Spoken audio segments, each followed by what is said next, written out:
Hi, ako si Baby Bear. Wala akong pake, pero ako si Doray. At ako naman si Unggoy. So ano naman kabaklaan ang kailangan mo?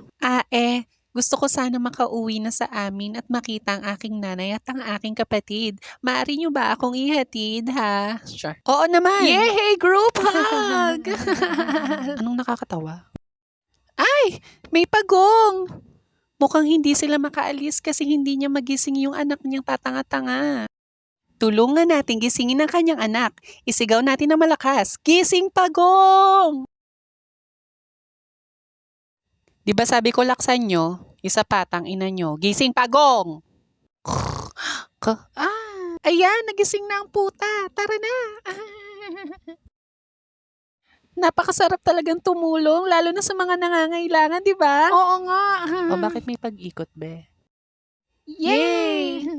Saan kaya ang daan papunta sa bahay ng lintik na baby bear na ito? Pag pinili mo ang pula, ibig sabihin tanga ka. O sa asul? Saan kaya? Tut! Tama! Sa asul! Tara na, ihatid na natin ang mukhang unggoy na bear na ito. Oo nga, mas mukha pa siyang unggoy kesa sa akin. Ganon. Tara na. Mama! Mama! Andito na ako! Anak!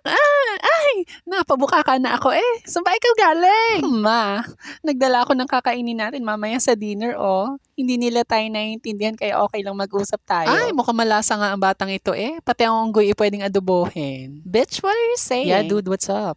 Halika na, ma. O siya, ihanda mo na ang talyasi at ako na magagayat. Oh my gosh, let's go.